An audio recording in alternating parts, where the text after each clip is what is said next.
네, 반갑습니다. 지난주에 이어서 또 이렇게 뵙게 됐네요. 시작이시면 끝이 있다고, 벌써 7번째죠? 7번째 강의의 마지막이 이렇게 찾아오게 되었습니다. 네, 하여튼, 아쉬운 마음도 있겠지만, 또 오늘 마지막 주제가 우리가 그동안, 또 약간 우울한 얘기들을 좀 했었잖아요. 이렇게, 학문가, 특히 학문에서는 과학과 역사를 살펴보고 또 지난주에는 신학에서 자유주의 신학의 발흥 그런 것들을 살펴보면서 어떻게 세속화 현상이 이렇게 학문적 영역, 신학의 영역에서 시작이 되었나를 얘기했는데 그럼에도 불구하고 우리가 믿는 이 복음은 항상 역사 속에서 이렇게 새롭게 돌파구를 찾아내요. 힘있게 전진하는 모습들을 많이 보였습니다. 그래서 해 아래 새 것이 없다고 이제 많이 실망하시는 분들 그리고 우리가 여러 가지로 기독교가 요즘 약간 위축된 그런 모습을 또 느끼시는 분들이 있다면 오늘 강의에서 어떻게 보면 새롭게 희망을 발견하실 수 있지 않을까 그렇게 생각을 해봅니다. 기독교는 사실 항상 선교를 했습니다. 바울 사도가 대표적인 예죠. 우리가 보기에는 다 거기서 거기지만 예루살렘에서 시작해서 그리스 나중에 로마까지 가는데 사실 당시 기준으로서는 이제 유대교의 문명권에서 그리스 로마 문명권으로 문명을 뛰어넘는 문화를 뛰어넘는 그런 선교를 했던 것이죠. 그리고 500년부터 한 1000년경까지는 이제 유럽 내의 그 비기독교인들한테 복음이 전파되는 과정이 있습니다. 우린 유럽이 항상 기독교 믿은 것 같잖아요. 그런데 이제 그 영국 같은 경우만 해도요. 복음이 전파된 게 한 400년에서 500년 정도입니다. 더 흥미로운 거는 아일랜드로 먼저 복음이 들어가요. 아일랜드 사람들이 켈트족이잖아요. 자기들을 쫓아낸 그 앵글로색슨이 싫어서 복음을 잘 안 전하려고 했습니다. 왜냐면 얘네가 복음을 믿고 구원을 받을 수가 있잖아요. 그러기도 했었고. 그리고 나중에 이제 시간이 없으면 빨리 넘어갈 텐데 시릴과 메토디우스 같은 경우는 이제 러시아로 이제 복음을 들고 가는데 이제 가는 길에 이제 콘스탄티노플에서 기독교 복음을 갖고 가면서 글자도 갖고 가거든요. 글자.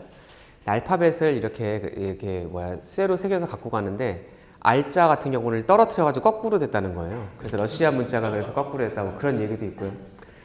그러다가 이제 이슬람 세력이 발흥하여 이제 한 1500년까지 특히 1453년에 콘스탄티노플이 함락되면서 이제 약간 봉쇄된 그런 느낌을 갖게 되었죠. 그래서 사실 이 이후 기독교는 계속 팽창합니다. 한때 수그러들었지만 1500년경 이후 기독교는 지금까지도 팽창을 하고 있습니다. 근데 다만 얘기를 좀 풀어가기 전에 조금 우리가 개념을 좀 이렇게 정리하고 넘어갔으면 하는데 이것이 한 방향의 그런 전파였는가라고 할 때 요즘 많은 역사학자들은 기독교의 전파를 일방향의 운동으로 움직임으로 보진 않습니다. 그러니까 이전에는 확산 모델로 봤었죠. 서구에서 비서구로 그리고 일방적인 방향, 한쪽 방향으로의 전파 그리고 이제 비유럽은 이제 복음을 수동적으로 수용하는 그런 모습으로 우리가 많이 파악을 했다면 잘 생각해보면 우리도 그렇게 생각하잖아요. 우리한테 이 복음이 언제 전파되었죠? 하면 이제 그 얘기하면 언더우드 선교사부터 시작해서 그때부터 얘기하지 않습니까? 요즘은 이게 상호작용적 전파였다. 그리고 복음은 사실은 서로 주고받는 과정 속에서 전파가 되었고 토착 기독교의 주체성이 상당히 강조되는 흐름으로 요즘엔 가고 있습니다. 이런 흐름이 있다는 걸 좀 염두하면서 지금부터 할 얘기를 들어보시면 좀 이해가 빠르지 않을까 싶습니다. 도움이 되지 않을까 싶습니다. 사실 선교를 먼저 시작한 건 항상 했지만 선교라는 거는 그 유럽을 벗어나 선교를 먼저 시작한 건 가톨릭이었습니다. 일단 반동 레포메이션, 카운터 레포메이션이라고 하는 즉 1517년에 루터가 종교개혁을 시작한 이후 가톨릭이 수세에 몰리잖아요. 그런데 그 수세로 한번 몰리면 사람이 용수철처럼 이렇게 웅축되면 다시 팽창되는 그런 현상이 있거든요. 그래서 열심히 이 수세에 몰렸던 가톨릭이 남아메리카를 중심으로 선교를 하기 시작합니다. 여기 계신 분들은 옛날에 미션이라는 영화 보시지 않았나요? 제레미 아이언스 나오고 그 영화 있잖아요. 거기서 이제 제레미 아이언스가 이제 예수의 선교사로 나오는데 복음을 전파하기 위해서 막 이렇게 정글을 헤매다가 그 원주민들을 부르기 위해서 그 렐라 판타지아도 막 이렇게 플룻으로 부르고 막 그러는 모습이 있잖아요. 그런 현상들이 나타납니다. 그래서 도미니크회, 예수회 등등 수도의 중심의 선교가 이루어졌습니다. 그래서 가톨릭이 최초의 글로벌 차원에서 조직형 선교를 했다라고 볼 수가 있죠.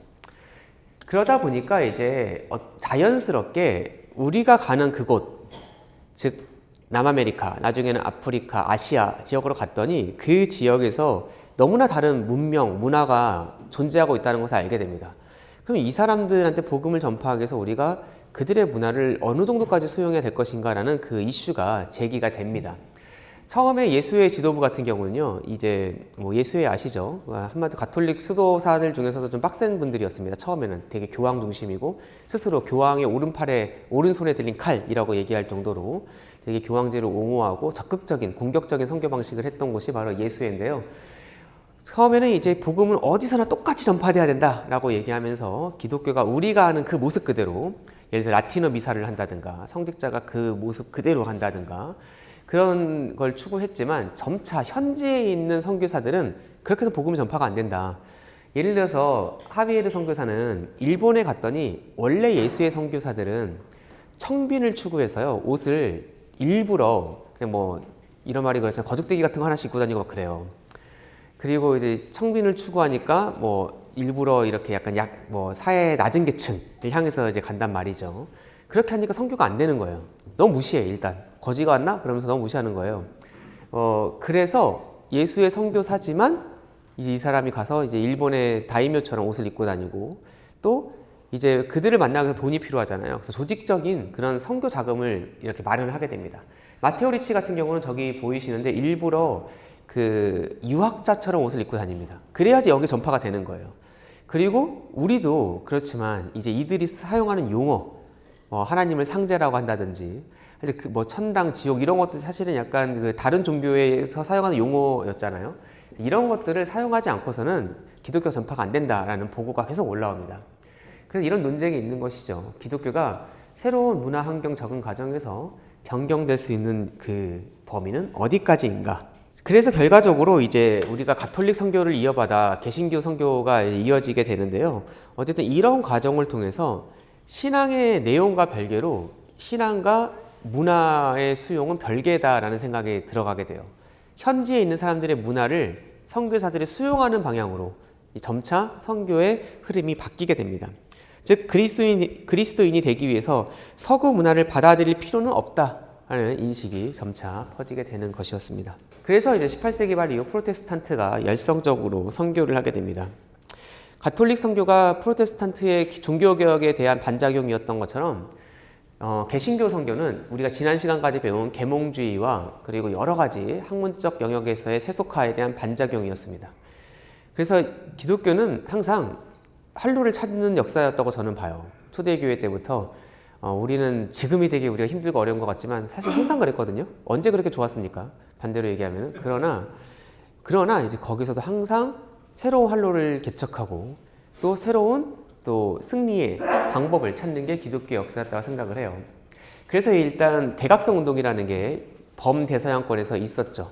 정말 그 영국 식민지에서, 북아메리카 식민지에서 기록에 남는 그런 그레이트 어웨이크닝이라는 대부흥이 있었습니다. 이 부흥을 통해서 일단 그 대양을 넘나드는 선교의 개념이 생겨요. 우리가 아는 감리교의 창시자 존 웨슬리 같은 경우는 평생 8만 킬로미터 이상을 여행을 하고 설교를 계산을 해보니까 그 사람이 안수를 받은 이후 죽을 때까지 평균 하루에 2번 설교를 했어요. 평균. 어떤 데 더 많이 했겠죠? 그리고 죽기 3달 전까지도 설교를 했습니다. 아침에. 그런 분이었는데 그렇게 여행을 많이 하시면서 되게 유명한 말을 했죠. The world is my parish.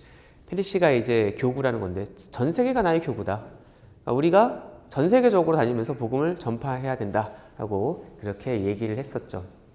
그래서 선교사를 조금 아시는 분들은 이름 들어봤을 많은 선교회들이 생깁니다.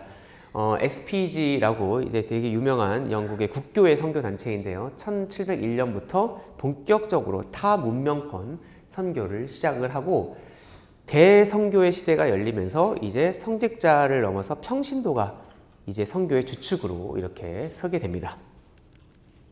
자, 그래서 몇 가지 사례를 좀 말씀을 드리려고 해요. 아까 말씀드렸듯이 이제 타 문명권으로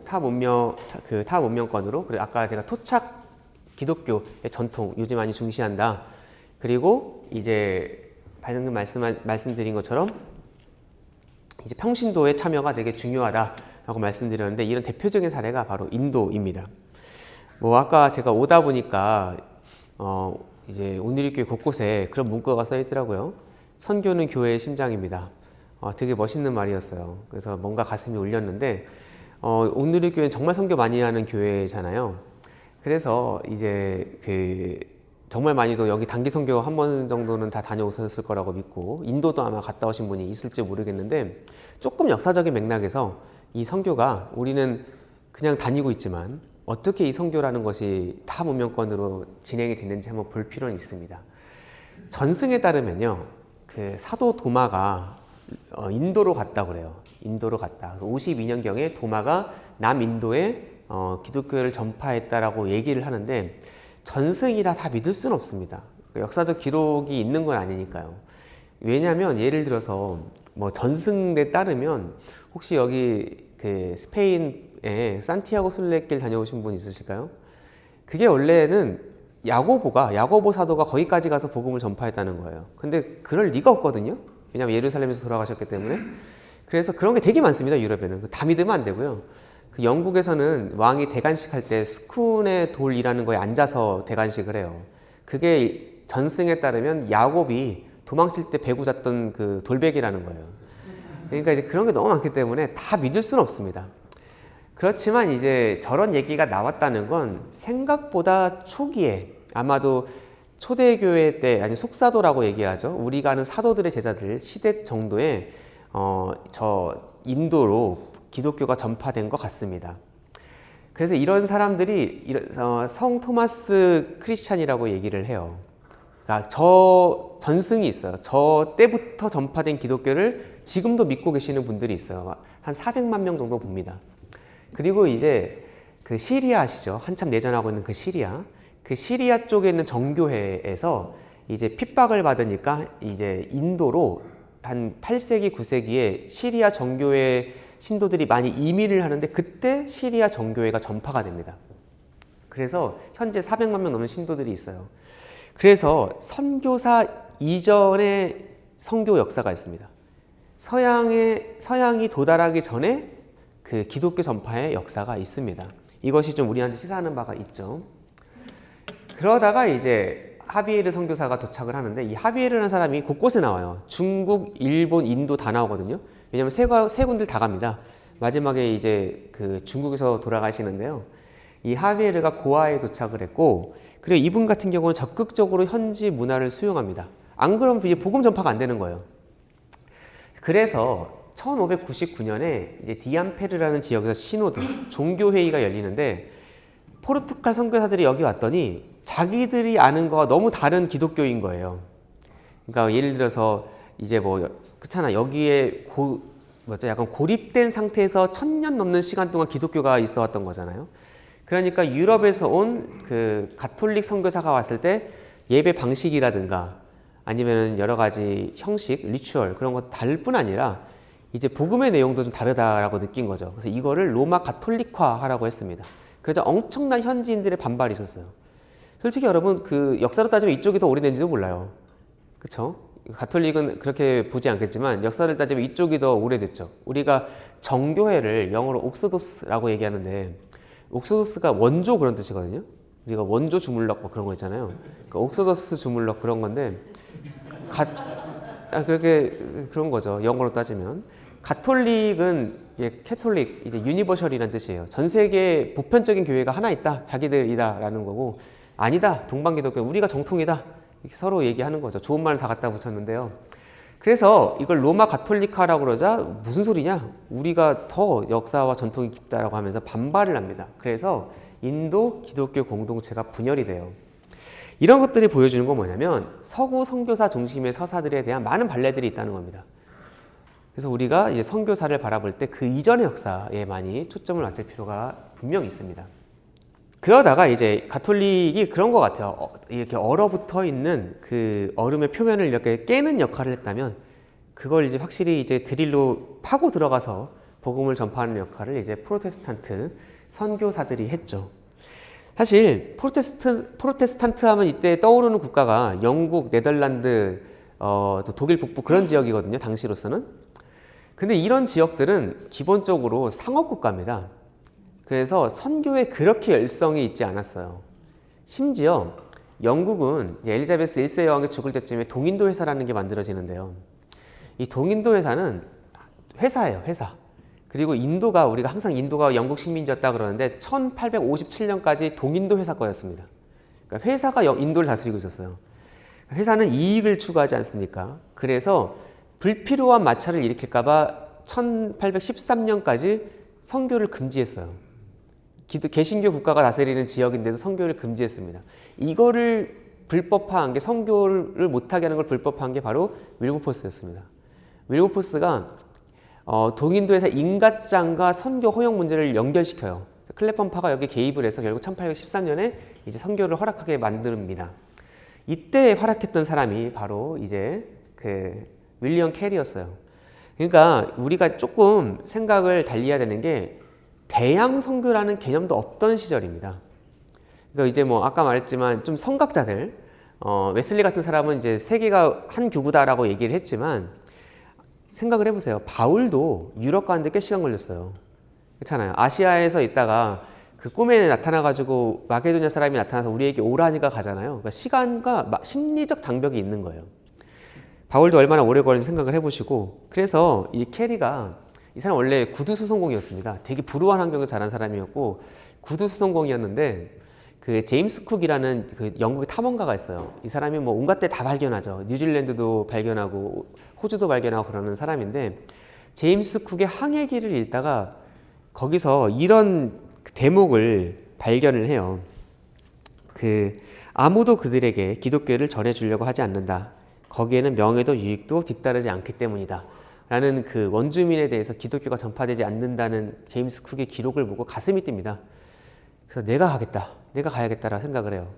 그래서 이제 이 사람 침례교도였는데 각종 모임에 가서 이제 이 지역에 내가 가겠다고 후원해달라고 하는데, 나왔던 반응이, 캐리의 일기장에 이런 기록이 있어요. 어떤 나이 지긋한 분이 자기를 부르더니, 젊은이 안 깨나 하나님이 만약에 그들을 개종시키려고 하신다면 자네나 우리의 도움이 없이도 얼마든지 할 수 있을 걸세, 그렇게 얘기를 했대요. 그러니까 당시 사람들에게 어떤 그 원거리에 가서 타 문명권에 있는 이방인들에게 기독교를 전파한다는 그 생각이 아직은 없었던 거죠. 그래서 윌리엄 캐리가 선교를 가기 위한 준비를 합니다. 그리고 자기가 되게 많은 정보들을 수집을 하거든요. 그래서 만든 책이 일종의 매니페스토가 여기 나와 있는 것처럼 이제 크리스찬의 의무에 관한 논고라는 책을 냅니다. 여기서 캐리가 이제 5부로 되어 있는 유명한 책이에요. 5개 챕터로 되어 있는 이 유명한 책에서 선교의 신학적 정당화, 예를 들어 마태복음 28장 보면 누가 봐도 선교를 해야 되잖아요. 그렇죠? 그리고 선교사를 요약을 하고요. 바울 때부터 데이비 브레이드너드까지의 선교사를 요약을 하고, 그리고 각 지역, 여태까지 유럽인들이 가지 않은 일본, 인도, 그리고 시암, 그리고 중국, 이런 지역의 정보를 수집을 해서 막 그걸 이렇게 나열을 해요. 지금 보면 많이 틀린 게 많습니다. 그런데 어쨌든 또 반대로 얘기하면 이쪽 지역 정보를 너무 몰랐기 때문에 갔습니다. 너무 인도를 낭만적으로 그려놨어요. 막상 읽어보면. 그러지 않은 곳인데. 그리고 나서 이제 마지막으로 강조하는 게 뭐냐면, 선교를 위해서 필요한 게 무엇인가? 선교사에게 요구되는 것이 무엇인가? 3가지가 필요하다. 첫 번째는 기독교적 소명. 소명 없이 가면 안 된다. 두 번째로는 가용한 자원. 그러니까 별 생각 없이 가면 또 안 된다는 거죠. 그리고 세 번째가 바로 이제 정확한 정보. 이 3가지가 바로 필요하다라는 그런 얘기를 이제 하게 되는 것이죠. 그래서 결국 이런 책을 이렇게 내고 돌아다니고 사람들의 일종의 평신도들 사이에서 선교에 대한 여러 가지 반향을 일으켜서 1792년에 침례교 선교회의 첫 파송 선교사로서 인도를 가게 됩니다. 근데 가서 되게 죽을 고생을 해요. 1792년부터 약 8년간 선교를 하러 갔더니 일단 영국 식민지에 가지를 못합니다. 왜냐하면 동인도에서 허락을 안 해줘서요. 그리고 정말 맨 땅에 헤딩을 하는 거예요. 너무 다른 거예요. 자기가 생각하는 것보다.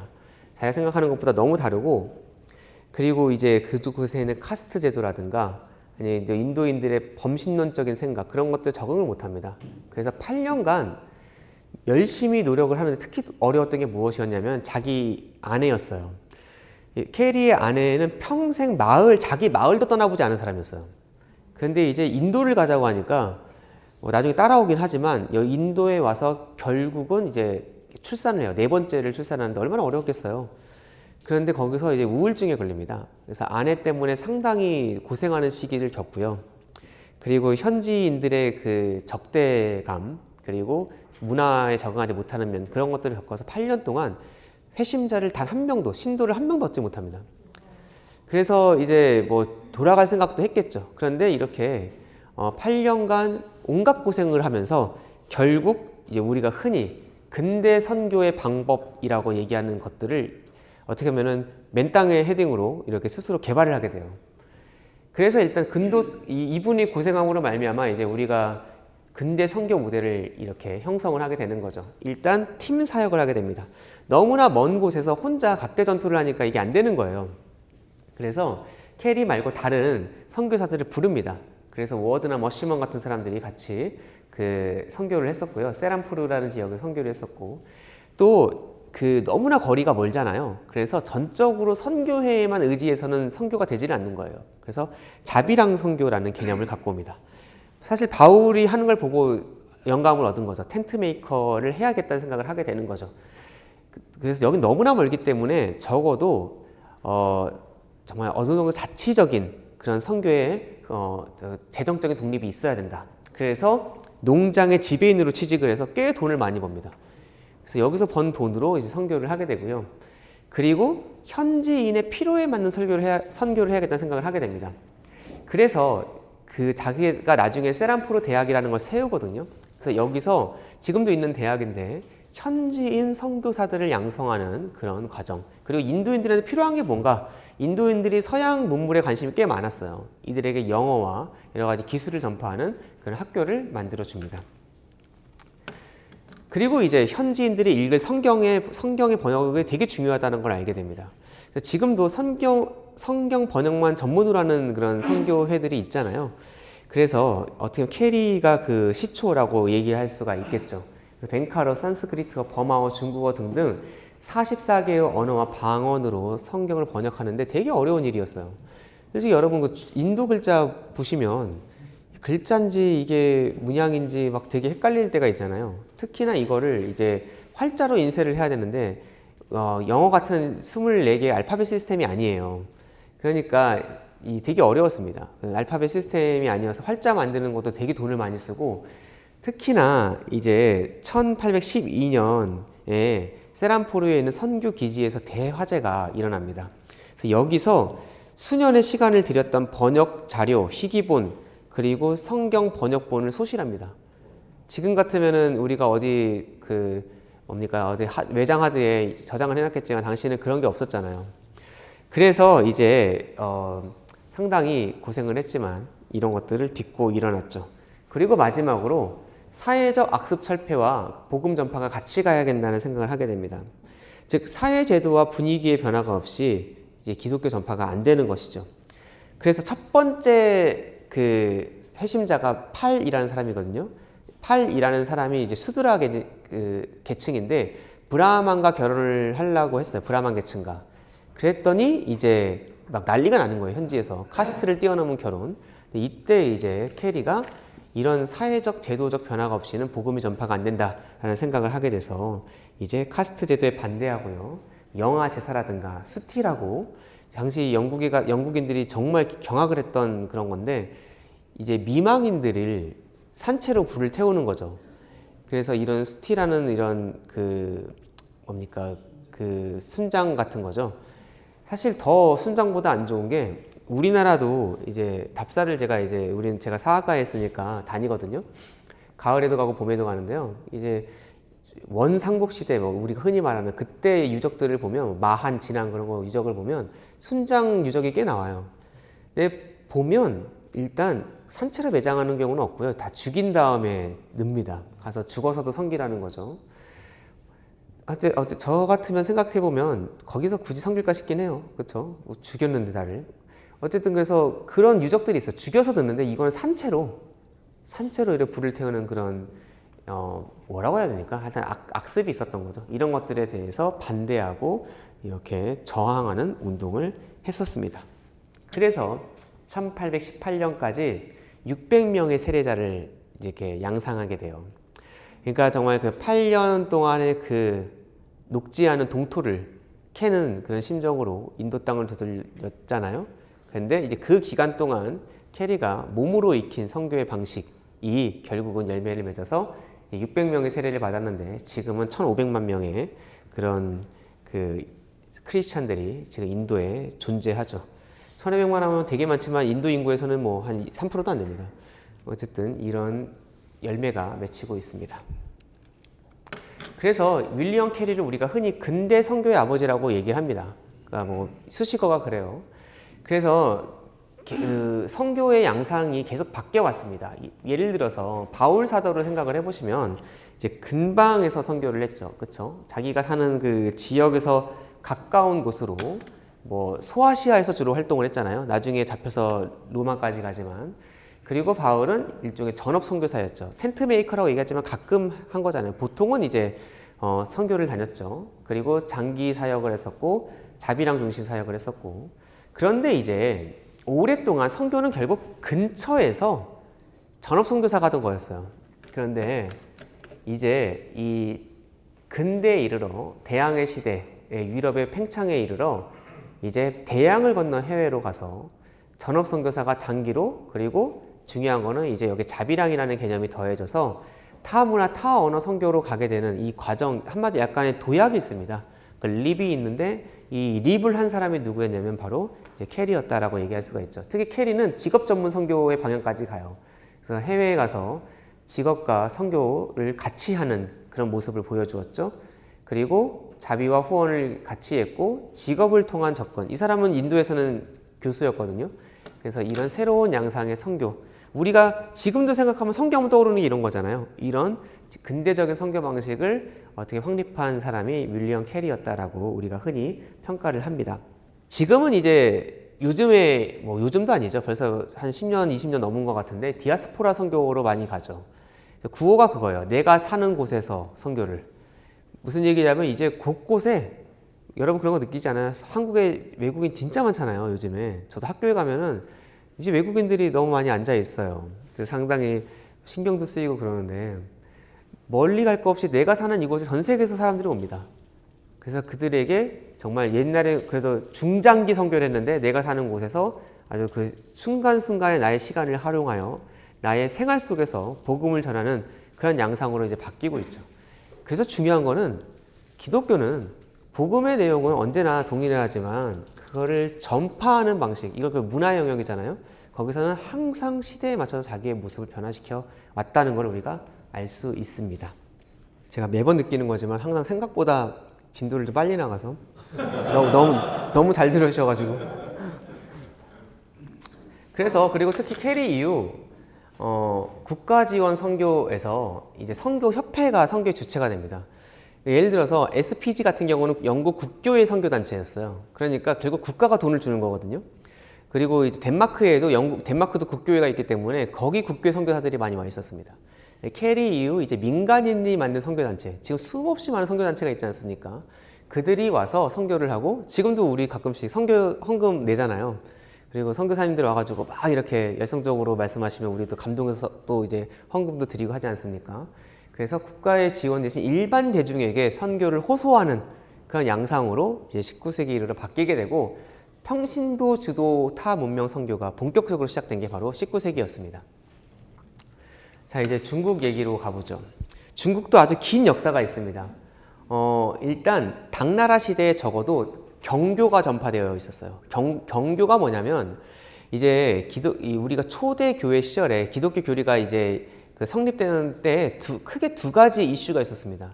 첫 번째는 이제 결국 이제 성자는 누구인가의 문제인데 이제 니케아 회의를 통해서 일종의 삼위일체가 이제 정립이 되었다면 칼게돈 회의를 통해서 예수의 신인 양성이 이제 확립이 됩니다. 예수의 신인 양성이 확립이 되는데 이제 니케아 종교회의 때 떨어져 나간 사람들이 아리우스파였고요. 그 다음에 예수의 신인 양성을 인정하지 않는 사람들이 누구냐면 네스토리우스파였어요. 우리 입장에서는 이단이죠. 그런데 이들이 동방으로 갑니다. 그래서 인도 그리고 몽골 그리고 당나라까지 가요. 당나라 때 이제 저기 서양에서 사신이 가는데 놀랍게도 그 당나라 그 수도였던 시안에 경교를 믿는 사람들이 있었어요. 흥미롭죠? 심지어 무종이 탄압도 합니다. 탄압을 했다는 건 탄압할 만한 어떤 세력이 있었다는 얘기죠. 그래서 이거를 우리가 그 알려지지 않는 사람들, unknown people이라고 얘기하는데, 흥미롭게도 여러분 기독교에 선교사들이 갔을 때 이미 복음이 전파되어 있는 경우가 꽤 있습니다. 여러분 그런 생각 안 해보셨어요? 저는 로마서를 읽을 때마다 로마서는 정말 높은 수준의 신학의 정수가 들어있는 그 서신인데 바울이 로마를 가지 않았을 때 그걸 썼습니다. 즉 바울이 로마에 가지 않았을 때 누군가 알려지지 않는 이름 없는 사람이 가서 기독교를 전파했을 뿐 아니라 이 높은 수준의 신학적인 논증을 이해할 수 있을 정도의 크리스천들이 로마에 있었습니다. 누가 갔을까요? 그래서 우리가 항상 빅 네임만 볼 게 아니라 알려지지 않은 수많은 평신도들이 이것에 정말 이름 없이 빛도 없이 이 동참한 과정이 선교였다는 것도 생각해 볼 필요가 있습니다. 그리고 이제 원나라 시절에 몽골 시절에 사실 몽골이 참 흥미로운 나라예요. 왜냐하면 1200년경에 사실 유라시아 대륙이 연결되어 있었어요. 몽골이 동쪽으로 폴란드까지 가잖아요. 원래 더 갈 수 있었는데 칸이 죽어서 돌아갑니다. 동쪽으로는 우리나라, 일본까지 가죠. 이 넓은 이 하이웨이가 있었습니다. 네트워크가 있었습니다. 이때 프랑스의 누이 9세의 친서를 갖고 윌리엄 오브 루브르기라고 하는데 루브르의 윌리엄이라는 사람이 이제 그 카라코룸 지금의 몽골 수도에 갑니다. 몽골 딱 중앙에 있어요. 여기에 가서 뭉케칸을 만나요. 근데 뭉케칸이 상당히 학구적인 사람이고 어떤 호기심이 많은 사람이었어요. 그래서 뭉케칸이 일단 놀라운 건 카라코름에 갔더니 여기도 2개의 모스크와 1개의 기독교 교회가 있었어요. 이미 누군가 이미 가서 기독교를 전파했던 거죠. 그래서 몽케칸이 종교 회의를 엽니다. 디베이트를 열어요. 그래서 가톨릭 일단 여기 루브르그는 선교사이기 때문에 가톨릭 수사기 때문에 가톨릭 그리고 왜 경교가 있냐면 중국인 중에 경교를 믿는 사람이 통역을 해줬어요. 그래서 가톨릭과 경교가 기독교 그리고 불교 그리고 여러 가지로 봤을 때 티베트 불교 승려일 겁니다. 그리고 이슬람 이맘 이렇게 4사람이 모여서 뭉케칸 앞에서 어느 종교가 더 우월한지 디베이트를 합니다. 그런데 뭉케칸이 내건 조건이 2개였어요. 무례하게 말하지 말 것, 그리고 논리적으로 얘기할 것. 그래서 얘기를 합니다. 그래서 디베이트가 되게 치열하게 이루어졌고요. 윌리엄 루브르의 말에 따르면 자기가 이겼다고 합니다. 자기가 썼으니까요. 그런데 이제 뭉케칸의 평은 뭐였냐면 어떻게 보면 우리도 좀 생각해 볼 만한데 이제 뭐라고 그랬냐면은 논리적으로는 기독교가 뛰어난데 너무 독단적이다라고 얘기해요. 너무 독단적이다. 근데 이게 태도의 문제일 수도 있고요. 아니면 좀 더 근원적으로 우리는 이런저런 해도 진리는 하나인데 당시 몽골은 되게 종교에 포용적이었거든요.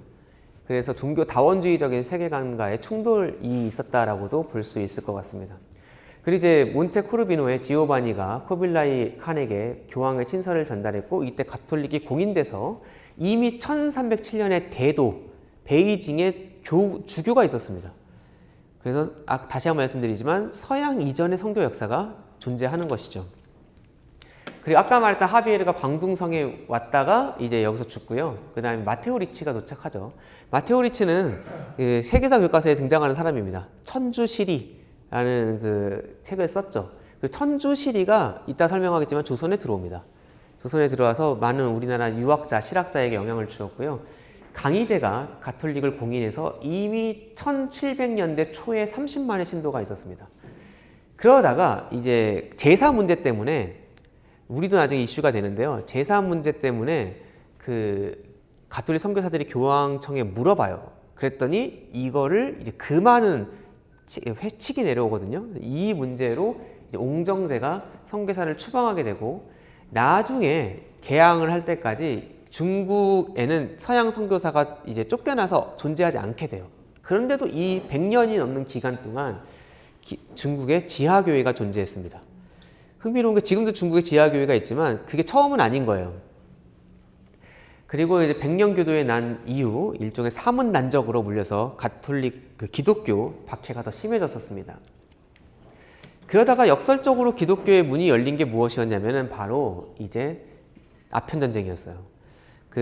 제가 벌거벗은 세계사에서 약간 초창기에 했던 게 아편 전쟁이었거든요. 근데 그게 저는 아편 전쟁 편 찍으면서 제일 시청률이 안 나올 거라 생각했는데 제일 시청률이 잘 나왔던 프로였어요. 왜 이걸 좋아하시는지 모르겠어요. 그런데 중요한 거는 되게 못된 짓이죠. 아편 팔겠다고 결과적으로 이제 시장 열라고 전쟁을 일으켰잖아요, 영국이.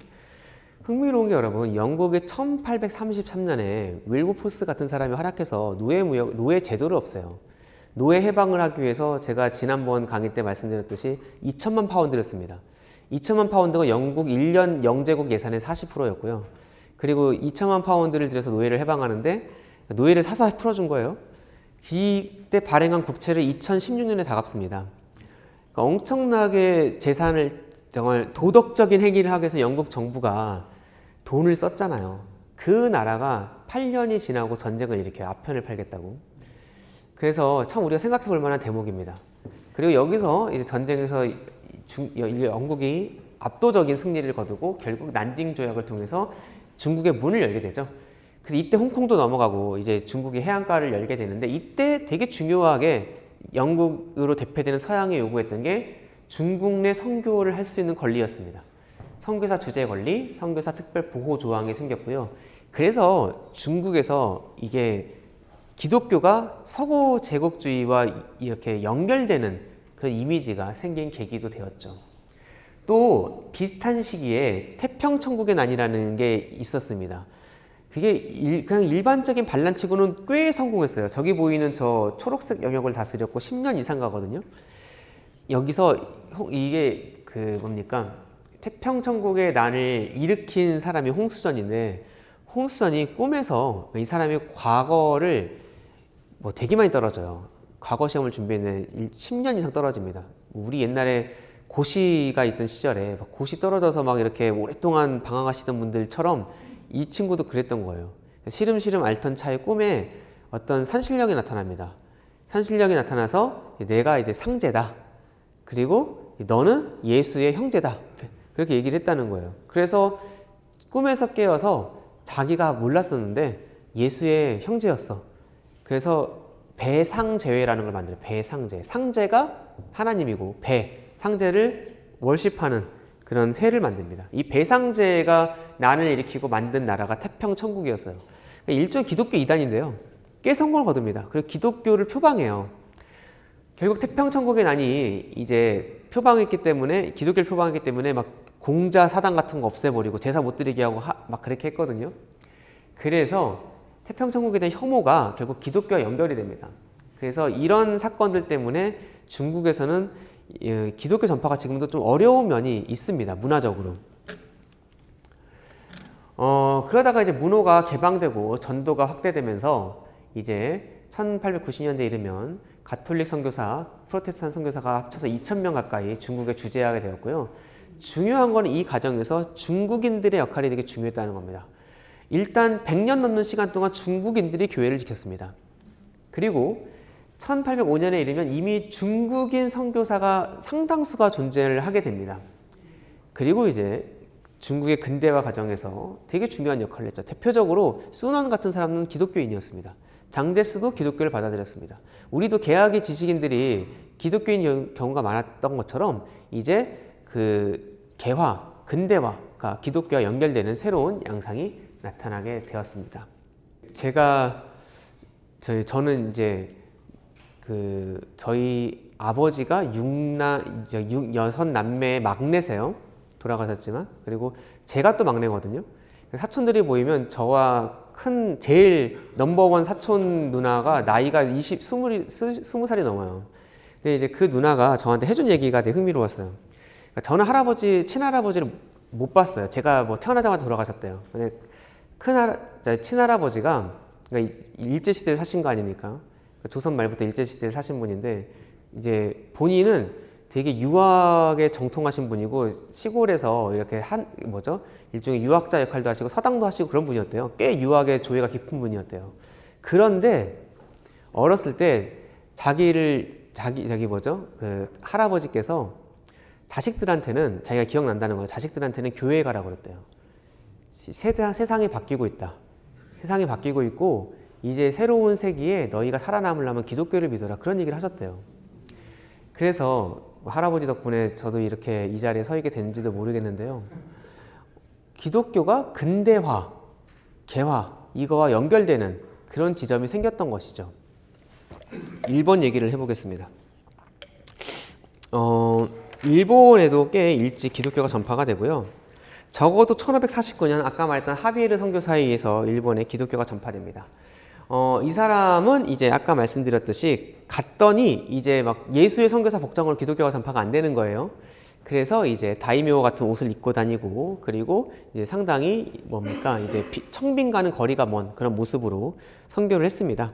그래서 이때 다이묘들 중에 그러니까 당시 일본은 쇼군이라고 불리는 실권자가 있고 그리고 각 지역의 영주들이 있는데 이들을 다이묘라고 했거든요. 다이묘 중에 고니시 유키나가가 이제 기독교를 받아들여서 이 가문의 문양을 보면 그 십자가예요. 그리고 영주가 믿으니까 그 지역 사는 지역민들은 다 가톨릭을 믿었겠죠.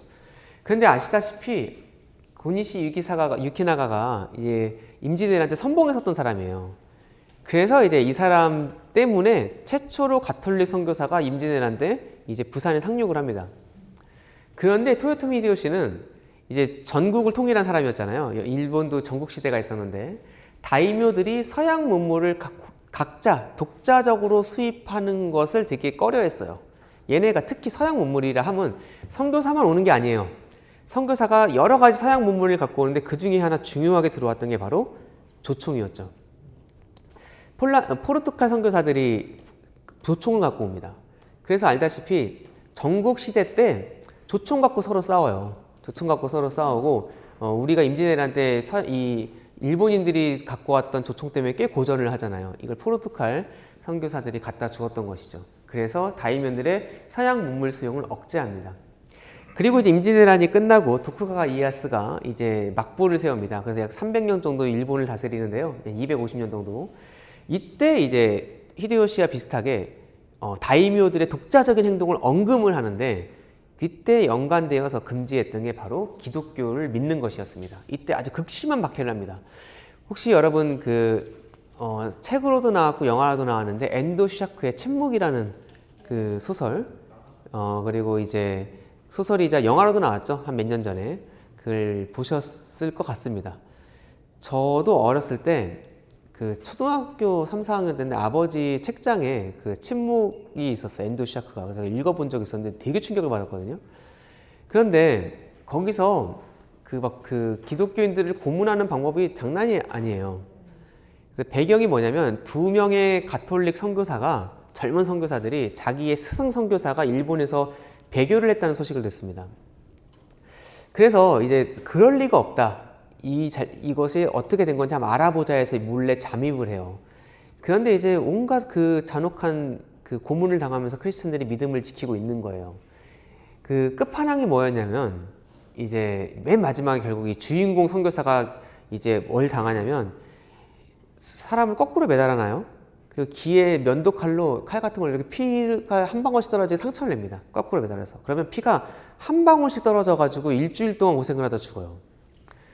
그래서 그런 엄청난 박해를 합니다. 그때 이제 계속 얘기하는 게 뭐냐면 저기 보이는 장면인데 예수의 얼굴이 그려진 그 초상화를 밟으라 그래요. 괜찮아. 밟는 척만 해도 네가 밟은 걸로 쳐줄게라고 하면서 계속 그 선교사들을 그리고 크리스찬들을 이렇게 회유합니다. 이걸 후미에라고 그래요. 후미에라고 그러는데 이때 이제 이 선교사가 하늘을 쳐다보면서 한마디만 해달라고 그래요. 한마디만 해주시면 당신이 계시다는 것을, 당신이 이런 고통을 우리에게 주시는 그 이유를 한마디만 해주시면 내가 이 고통을 감내하겠다. 근데 하나님이 끝까지 침묵을 하시죠. 되게 깊은 메시지가 있는 소설이죠. 그런 일이 있었던 게 바로 도쿠가 막부되었습니다.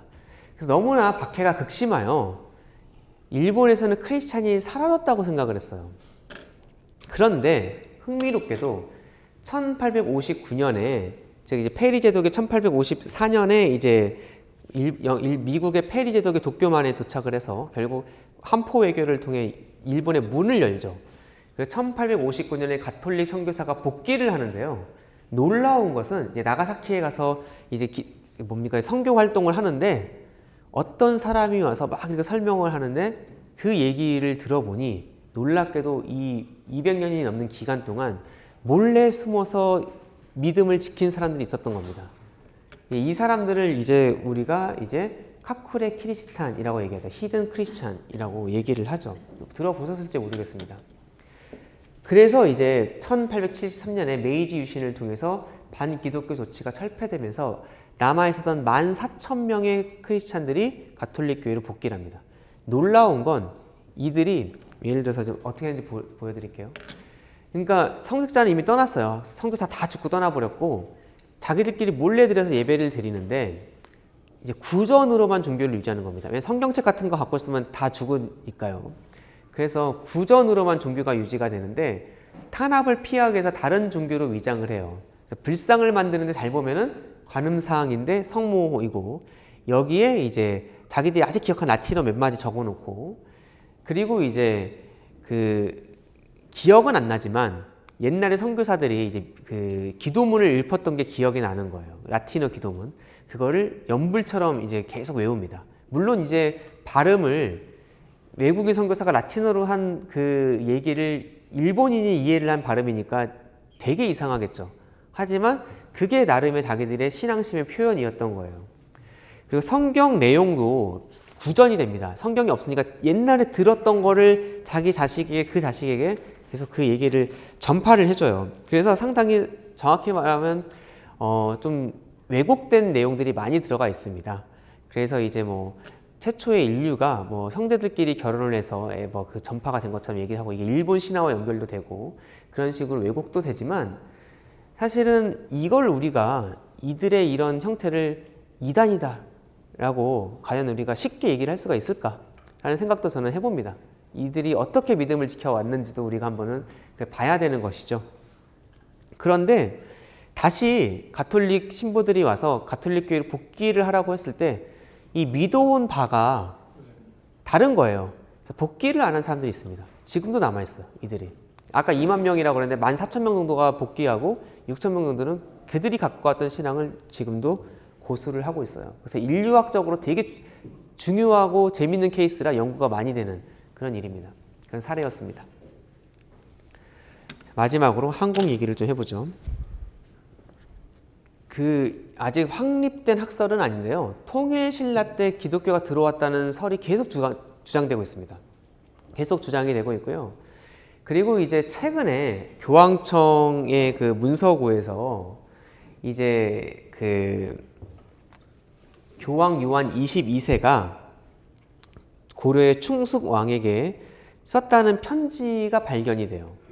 근데 이제 이게 왜 그러니까 어떻게 왜 추측을 하는 거냐면 언제 문서를 썼는지는 알 수 있어요. 1833년. 그리고 이제 이 지명이 나옵니다. 이 지명이 이제 몽골인들이 우리를 송글루스라고 불렀거든요. 그거와 비슷한 지명이 나와요. 그리고 이제 내용이 뭐냐면 국왕께서 그곳의 그리스도인들에게 잘 대해주셨다는 소식을 전해 듣고 무척 기뻤습니다.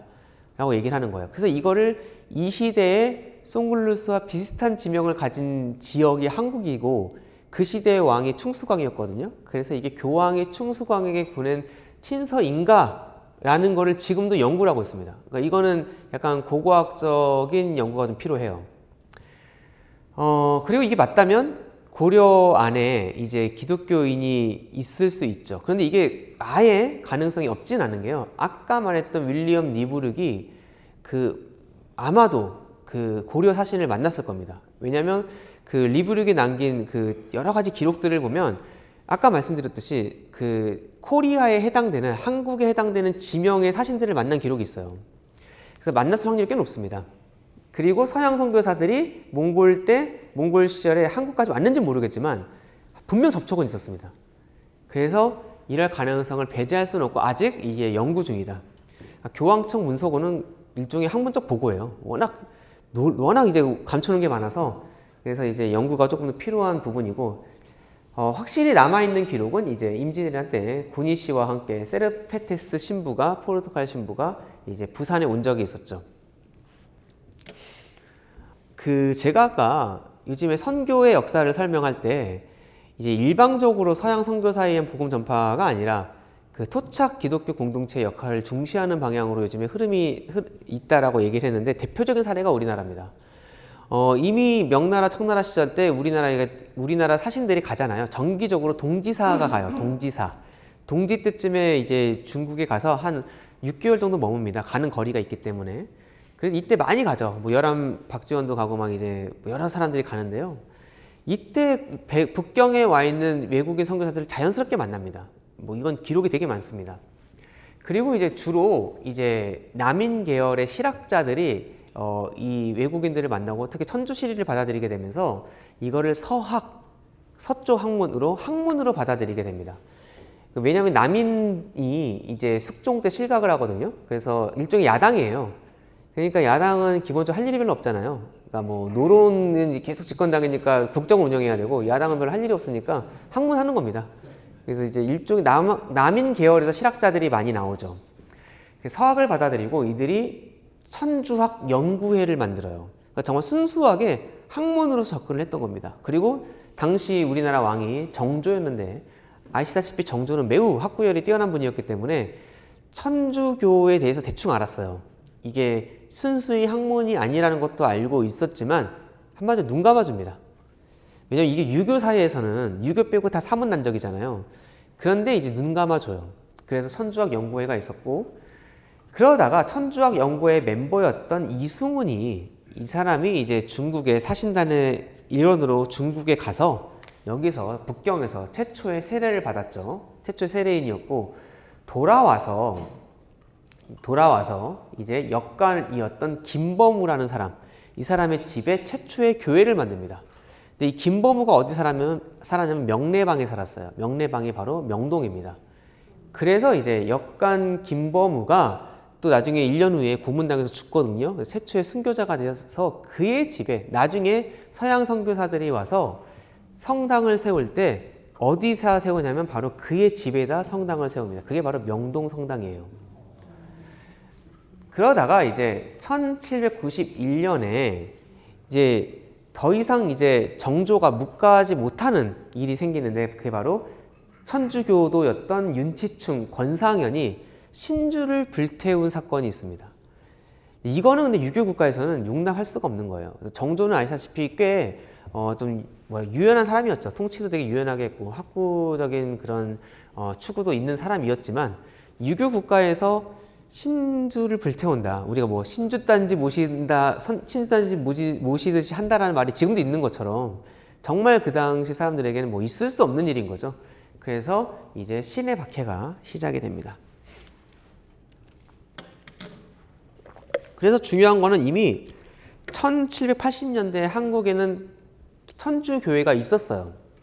천주교회가 있었고 평신도들이 자발적으로 천주교회를 만들었고 그리고 평신도들이 미사와 성사를 집전을 하고 있었죠. 그러니까 저는 그래서 참 복음에는 힘이 있다는 생각을 해요. 얼마 전에 뭐 보셨을지 모르겠지만 신의 악단이라는 영화를 봤는데요. 거기서 보면 실제로 있었던 사건이거든요. 그래서 이제 봉수교회는 아니고 평양에도 다른 교회가 있어요. 그래서 김일성이 지은 교회였는데 거기서 이렇게 위장으로 크리스찬들을 만들어야 되니까 성경을 읽게 하고 막 찬송을 부르게 했더니 거기에 감화돼서 믿는 케이스가 나타났어요. 실제로. 마찬가지로 학문으로서 연구를 했지만 학문으로서 천주시리를 읽고 성경책을 읽다가 거기에 감화되어 자발적으로 이렇게 교회가 생겼던 것이죠. 그래서 이들이 이래도 되나라는 생각을 하게 되는 겁니다. 이래도 되나? 그래서 윤유일이라는 신도를 북경까지 보내요, 몰래. 윤유일이 북경 교구장이었던 북경 교구 주교였던 구베아 주교를 만납니다. 그래서 우리가 이러이러하고 있다. 코리아에 조선에 교회가 생겼고 지금 선교사가 오지 않아서 우리가 지금 평신도가 미사를 집전하고 있다라고 얘기했더니 구베아 주교가 매우 놀라면서 일단 그러면 안 되지만 너무나 정말 너희의 행동에 우리가 정말 저 격려를 한다라고 하면서 이제 선교사를 보내주겠다라고 얘기를 합니다. 그리고 실제로 4년 후에 1794년입니다. 주문모라는 주진모가 아니라 주문모라는 예, 주진우가 왔으면 선교가 더 잘 될 수도 있었겠죠. 그런데 이제 주문모라는 중국인 선교사가 처음으로 한국에 오게 되고요. 그래서 1831년에 조선교구가 만들어집니다. 알다시피 가톨릭은 정말 많은 박해를 받았어요. 알려진 것만 해도 4차례의 큰 박해가 있었고요. 그럼 이제 1801년, 39년, 46년, 66년 이 4차례만 박해를 했는가? 아니죠. 꾸준히 박해를 했는데 그 중에 좀 크게 박해를 한 게 이 4차례였죠. 그래서 왜 이렇게 박해를 했는가? 라고 할 때 초창기에는 정치적인 문제였습니다. 왜냐하면 아까도 말씀드렸듯이 남인계열 실학자들이 결국 이제 서학으로서 연구를 하다가 가톨릭을 받아들이고 그 다음에 이들이 이제 천주 교인이 되는 거거든요. 그래서 일단 노론 입장에서는 특히 정조가 죽고 나서 노론 중에 시파, 그러니까 노론 중에 벽파 더 약간 빡센 애들, 쉽게 말하면, 그러니까 이쪽이 집권을 하고 장기 집권을 하게 됩니다.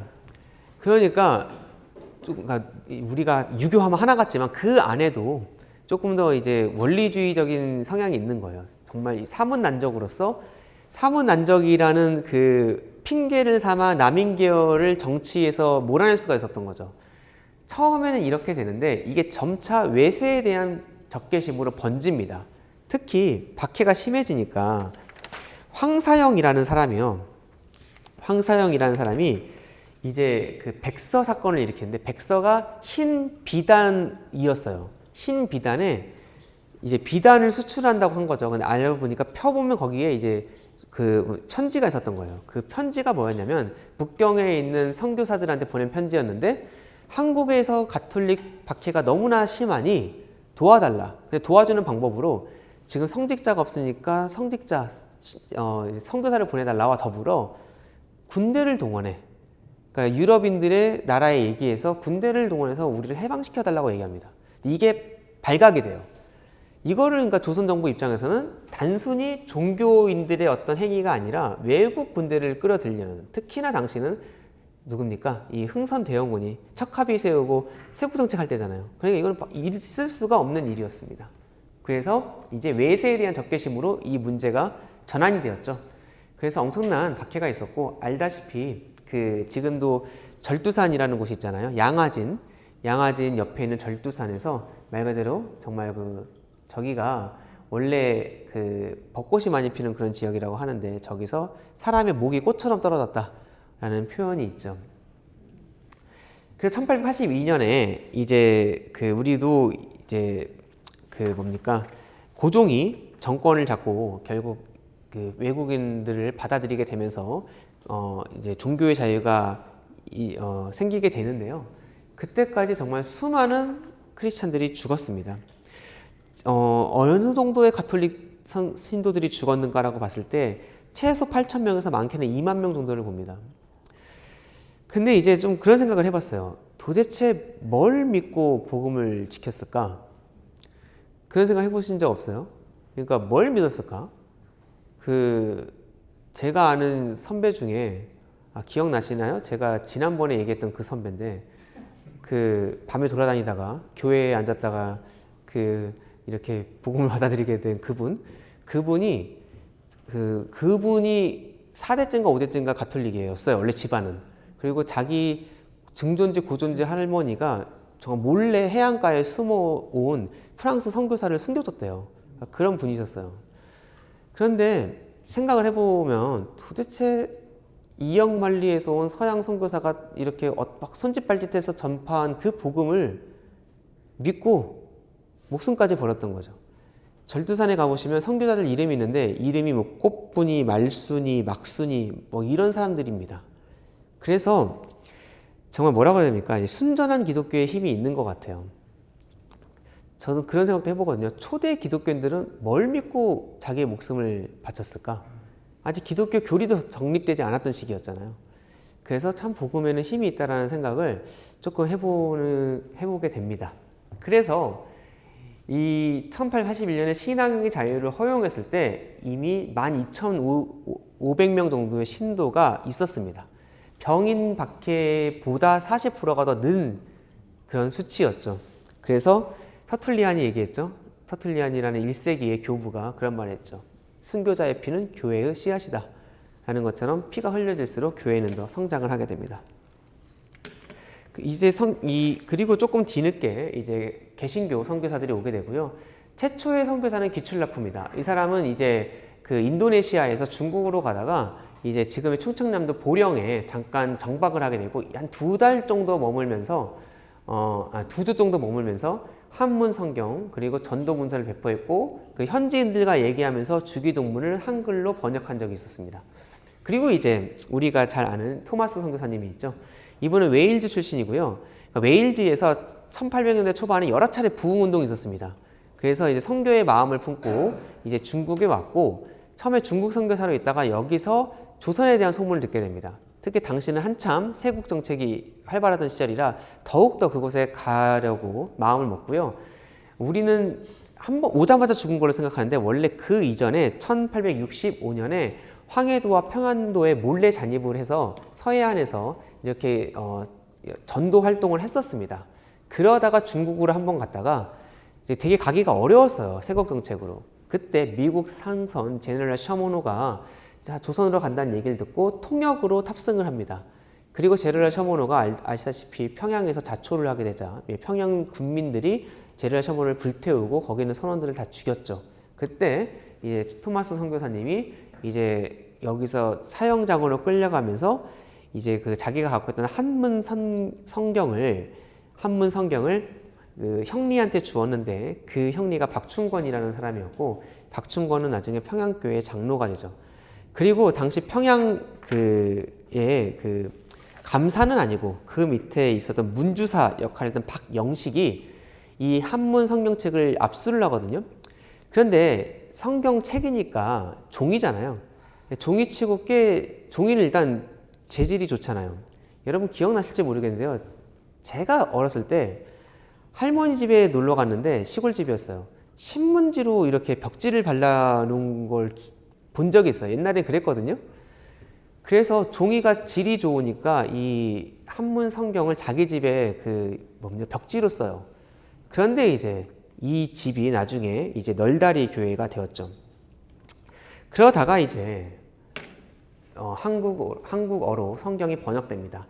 로스 맥킨타이어 둘 다 스코틀랜드 출신 선교사들인데 이분이 이제 당시 만주에 와서 중국인 선교를 하고 있었습니다. 그러다가 압록강을 건너온 그 한국인들을 조선인들을 만나게 돼요. 그리고 그 중에 4명이 로스와 맥킨타이어 선교사님과 이렇게 교제를 하다가 1789년에 세례를 받게 됩니다.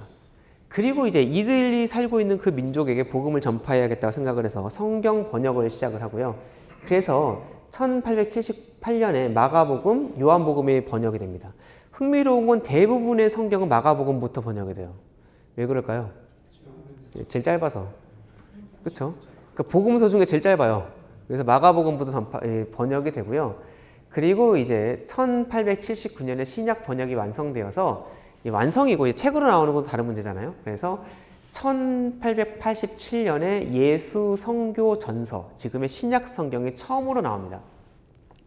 제가 한번 보여드릴게요.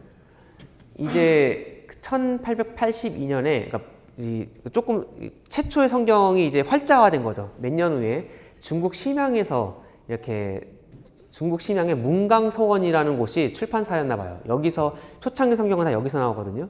여기서 이렇게 초창기 마가복음, 요한복음이 이렇게 나왔는데요. 잘 보면 우리도 읽을 수 있습니다. 처음에 도가 있으되 도가 하나님과 함께하니 도는 곧 하나님이라 이렇게 써 있죠. 최초의 이 요한복음 성경 번역이 이렇게 나오게 됩니다. 이때 맥킨타이어 로스 선교사님과 함께 이응찬, 서상윤 등 우리 한국인들이 이 번역에 아주 중요한 역할을 했었습니다. 그러다가 이제 1887년에 처음으로 신약 성경이 전체가 번역이 돼서 아까 말했던 성경이 심양이거든요. 심양의 문강서원이라는 곳에서 최초로 이제 신약 성경 완본이 나오게 됩니다.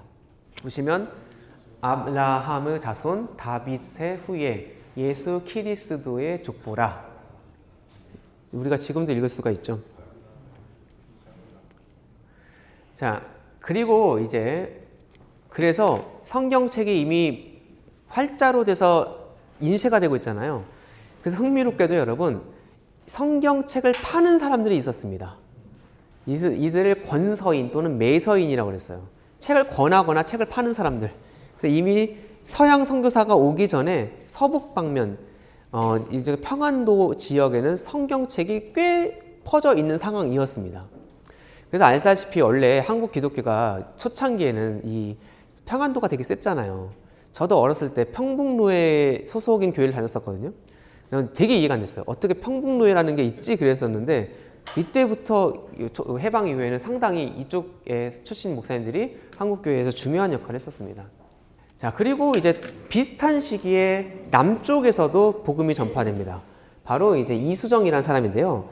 이제 우리도 온건 개화파 학자로 이 사람이 이제 조선이 개항을 하고 일본에 수신사를 여러 번 보내요. 1882년에 수신사로서 동경에 가는데 돌아오지 않고 여기서 유학을 결심하게 됩니다. 유학을 결심하게 되고 여기서 7개월 동안 머물고 있던 차에 일본에서 세례를 받게 됩니다. 그래서 첫 번째 개신교 세례를 받은 그런 사람이 되었죠. 그리고 이 사람이 예수를 믿고 나서 성경을 번역해야겠다라고 생각을 해서요. 1883년에 현토 성경을 출판하는데 이게 뭐냐면 한자에 점 찍는 거예요. 그거 아세요, 여러분? 한자는 기본적으로 마침표, 쉼표가 없어요. 그래서 조선왕조 실록에 지금 우리나라 여기 문화체육부가 문화체육관광부가 돈을 들여서 조선왕조 실록이 한자로 돼 있잖아요. 거기 점 찍는 작업을 하는데 이게 어마무시한 예산이 들어가고 있습니다. 그래서 현토 성경을 보여드릴게요. 이겁니다. 1884년 동경에서 출판된 성경책인데 뭔지 아시겠죠? 마가. 누가 봐도 마가죠. 마가전 이제 명치 17년에 여기서 출판이 되었습니다. 그래서 이제 제가 한자는 잘 몰라서 어쨌든 마가복음이겠죠. 써 있습니다. 예. 그리고 이거를 1885년에 국한문 혼용체로 번역을 해요. 자기가 번역한 한자 성경을 또 번역을 해요. 그래서 이제 이게 신약 마가전 복음서 언해 그러니까 한마디로 한국어로 번역했다는 거죠. 그래서 여기 써 있는 것처럼 제1장 신자 예수스 크리스도스 복음이니 그 처음이라 하면서 예언자의 기록하면서 쭉 나오죠. 북한문 성경이 나오게 됐고요. 이거를 언더우드 선교사가 동경을 들려서 한국에 오는데 한국에 들어올 때 이 성경책을 들고 한국에 옵니다. 우리는 항상 최초의 선교사면 언더우드 알렌을 얘기하는데 최초의 선교사가 오기 전에 이미 한국에는 성경책이 퍼져 있었고 한국인에 의해서 번역된 성경책을 서양 선교사가 들고 와서 이 성경책을 들고 언더우드 선교사가 솔레 교회를 방문을 해요. 그래서 상당히 우리가 알고 있던 우리가 선교사를 얘기할 때 당연히 이역만리까지 왔던 선교사들의 그 역할을 우리가 아주 소중하게 정말 우리가 알아야 되지만 그거 못지않은 이 내부에서의 복음 전파 활동, 이 프로세스도 우리가 같이 기억을 할 필요가 있습니다. 그러다가 1883년에 이제 일본은 이제 이미 교회가 복음이 전파된 지가 꽤 됐잖아요. 그래서 일본 개신교회가 조선으로 선교사를 보낼 계획을 세웁니다. 이때 이수정이 이거를 반대해요. 왜냐하면 그는 당시 일본 개신교회의 여러 가지 문제점들, 특히 약간 무교회주의적 성향이라든가 아니면은 또 복음 전파에 있어서 좀 동의하기 어려운 부분이 있어서 직접 미국 신문에 기고를 합니다. 여러 미국 교단 신문에 이수정의 호소문이 나오는데요. 여기서 이런 말로 호소를 했던 것이죠. 여러분의 나라는 기독교 국가로 우리에게 잘 알려져 있습니다. 그러나 여러분이 우리에게 복음을 보내지 않으면 다른 나라가 교사를 파송하고 그 가르침이 주의 뜻에 일치하지 않을까 걱정이 됩니다. 그래서 갑자기 저 이역만리에서 정말 코리아를 아는 사람이 몇 명이나 있었겠습니까? 거기서 복음을 전파해달라는 그 호소문에 마치 바울의 꿈에 마케도냐 사람이 나왔던 것처럼 그런 호소문에 미국에서 여러 교단에서 한국에 대한 관심이 증가하게 됩니다. 그래서 이런 배경 속에서 이제 미국 북장로교, 감리회 이런 데서 이제 선교사를 보내게 되고, 북경에 와 있던 알렌이, 이 사람은 의사거든요. 이제 의사로 조선에 입국을 하죠. 1884년에 알렌이 최초의 주재 선교사로, 조선에 잠깐 왔다 가는 게 아니라 사는 선교사로 입국을 했고, 여러분이 아시는 것처럼 이제 언더우드, 스크래턴, 아펜젤러, 존 헤론 이런 분들이 이제 한국에 오게 되었습니다. 이제 좀 마무리를 할까 하는데요. 사실 정말 많은 얘기를 했죠. 짧은 시간에. 이 수많은 정보들 속에 이제 몇 가지만 좀 여러분이 기억을 하셨으면 해서 좀 정리를 하고 오늘 강의를 마칠까 합니다. 그냥 선교는 근대 기독교의 자기 적응 방식이었습니다. 가톨릭 입장에서는 프로테스탄트 부상에 직면한 응전의 측면이 있었고요. 그리고 프로테스탄트는 정통주의, 이성중심주의, 세속화, 우리가 지난 시간까지 배웠던 그 정말 거센 공격에 항복을 하는 것이 아니라 응전을 하는 측면이 바로 이 선교에서 나타났었습니다. 그래서 기독교는 항상 새로운 승리의 공식을 찾아온 그런 역사가 있다는 것을 우리가 기록할 필요가 있습니다. 그리고 이제 선교를 우리가 근대에 서양에서 동양으로 한쪽 방향으로 기독교가 전파되었다는 그런 우리가 상식선에서 갖고 있는 어쩌면 선입견 같은 그런 명제를 우리가 좀 제고할 필요가 있다는 것도 선교의 역사가 보여주는 것 같습니다. 여러 사례에서 보여드렸듯이 뭐 인도, 중국, 우리나라, 일본 모두 오랜 자체적인 기독교 수용의 역사가 있었고요. 그리고 자체적인 기독교 공동체가 생성된 그 상황 속에 서양 선교사가 오는 경우가 많았다라는 것을 우리가 기억할 필요가 있습니다. 그리고 기독교회는 항상 시대와 문화 속에서 선교 방식을 재구성해 왔습니다. 그래서 전파, 디퓨전이라기보다 재구성, 리컨스트럭션이다라고 얘기를 하는 게 어쩌면 더 맞을지도 모르겠습니다. 서구 문화의 전파가 아닌 현지화된 기독교의 전파 방식이 있었다는 것을 우리가 기억을 해야 되고요. 그래서 뭐 캐리 아니면은 중국 내지 선교회가 허슨 테일러 이런 분들 유명한 그 빅네임들이 있잖아요. 이런 분들의 성공 사례를 화석화하기보다 그분들도 그 시대에 누구도 하지 않았던 새로운 방식으로 선교를 했듯이 우리도 오늘날의 선교 방식의 재구성이 필요하지 않나 생각을 해봅니다.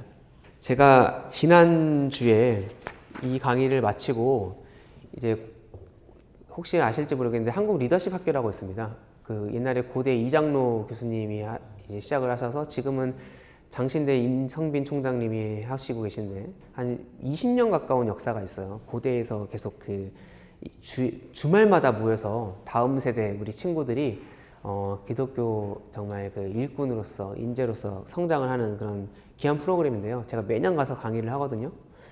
근데 이제 지난 시간에 가서 윌버포스 강의를 하고 질의응답을 하는데 어떤 학생이 손을 들고 이런 얘기를 하는 거예요. 노예를 해방하라고 하는데 자기는 직장인이래요. 직장인인데 내가 노예 같다. 되게 좀 마음이 아팠어요. 내가 노예 같다. 그리고 내가 무엇을 할 수 있을까라는 생각을 되게 많이 한다. 내가 크리스찬으로서 이 사회에서 어떤 주체적인 역할을 할 수 있을까? 그런 생각을 많이 한다는 거예요. 우리로서는 뭐 그렇게까지 생각을 하지라고 생각할지 모르지만 저는 요즘 많은 젊은 크리스찬들이 갖고 있는 그런 생각인 것 같아요. 내가 무엇을 할 수 있을까? 정말 어떻게 보면 대좌절의 시대가 지금이 아닐까? 저는 그런 생각을 해보거든요. 젊은 크리스찬들이 갖고 있는 그 좌절감, 패배감, 사실 그런 것들을 바라보면서 사실 제가 무슨 말을 할 수 있을까? 그런 생각을 해봤었습니다.